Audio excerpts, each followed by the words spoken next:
ഞാൻ ഇന്നലെ വിജ്ഞാന ഭവനിൽ വെച്ച് പ്രസംഗിക്കുമ്പോൾ അടൂർ പ്രകാശും ആ വേദിയിലുണ്ട്. ഞാനവിടെ ഒരു ഫാക്റ്റ് പറഞ്ഞതാണ്. ഞങ്ങൾക്ക് ഏതെങ്കിലും രാഷ്ട്രീയ നേതാക്കന്മാരെ സ്തുതിക്കേണ്ട യാതൊരു ആവശ്യമില്ല. ഞങ്ങളാരും മോഡിയെ അങ്ങനെ പ്രത്യേകമായിട്ട് സ്തുതിക്കുന്നുമില്ല. പക്ഷേ ഒരാൾ ചെയ്ത നല്ല കാര്യം മറക്കാൻ സാധിക്കില്ല. മോഡി ശിവഗിരിയോടും ഗുരുദേവനോടും ഗുരുദേവന്റെ ദർശനത്തോടും നല്ല ആഭിമുഖ്യം പുലർത്തി പോരുന്നു എന്നത് കേവലമായത് സത്യമാണ്. വിജ്ഞാനഭവനിൽ നടന്ന ചടങ്ങിൽ തന്നെ അദ്ദേഹം ഗുരുദേവന്റെ മുമ്പിൽ നിലവിളക്ക് കത്തിച്ചിട്ട് തൊഴുത് പ്രാർത്ഥിച്ചു കുറേ നേരം നിന്നു. അതിനുശേഷം പുഷ്പം ഗുരുദേവന്റെ പാദങ്ങളിൽ ഇട്ടിട്ട് കുനിഞ്ഞ് ആ മേശയിൽ തന്നെ തല വെച്ചുകൊണ്ട് കുറേ നേരം നിന്നു.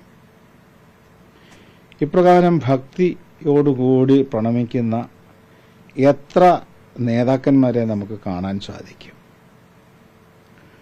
ശിവഗിരിയിലെ സന്യാസിമാരായ ഞങ്ങളെ സംബന്ധിച്ച് ഞങ്ങൾ രാഷ്ട്രീയമായിട്ടുള്ള യാതൊരു അഭിപ്രായവും വെച്ച് പുലർത്തുന്നില്ല. പിന്നെ ഞങ്ങളുടെ അഭിപ്രായം വെച്ചുകൊണ്ട്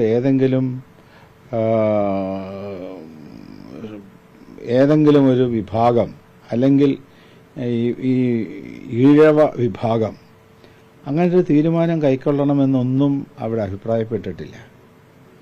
അവർക്ക് അവരുടേതായിട്ടുള്ള കാര്യങ്ങളും തീരുമാനങ്ങളും ഉണ്ട്. ഞങ്ങൾ ഇന്നലെ ഈ സമ്മേളനത്തിൻ്റെ മഹത്വത്തെക്കുറിച്ച് പറഞ്ഞു. അതിൽ പ്രധാനമന്ത്രി എടുത്ത നിലപാടിനെക്കുറിച്ചും പറഞ്ഞു എന്നുള്ളത് കേവലമായൊരു സത്യം. അതവിടെ വെളിപ്പെടുത്തി എന്ന് മാത്രമേ ഉള്ളൂ. സ്വാഭാവികമായിട്ടും BJP രാഷ്ട്രീയ പാർട്ടി കേരളത്തിൽ സ്വാധീനം ഉറപ്പിക്കാൻ ശ്രമിക്കുമ്പോൾ അത് അവരുടെ ഒരു പ്രധാനപ്പെട്ട നേതാവിനെ പുകഴ്ത്തി സംസാരിക്കുന്നത് അത് രാഷ്ട്രീയമായിട്ട് വലിയ രീതിയിൽ അവർ ഉപയോഗിക്കുന്നു.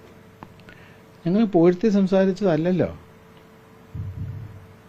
അവിടെ പറഞ്ഞതെന്താണ്?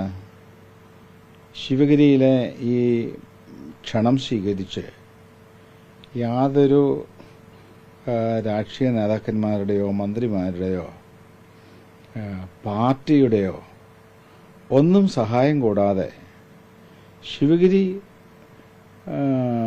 പ്രധാനമന്ത്രിക്കൊരു കത്തയച്ചു. പ്രധാനമന്ത്രി അതിന് റിപ്ലൈ തന്നു. ആ പരിപാടി നടത്താൻ അദ്ദേഹം പങ്കെടുക്കാൻ തയ്യാറായി. അദ്ദേഹം തന്നെ തീയതി നിശ്ചയിച്ചു തന്നു. അങ്ങനെ പരിപാടി ഇവിടെ നടന്നു. ഇത്രയും സുതാര്യമായി ഇത്രയും ആത്മാർത്ഥതയോടുകൂടി പ്രതികരിച്ചിട്ടുള്ള പ്രധാനമന്ത്രിമാർ കുറവാണ് എന്നുള്ള കാര്യമാണ് ഞാൻ അവിടെ ചൂണ്ടിക്കാണിച്ചത്.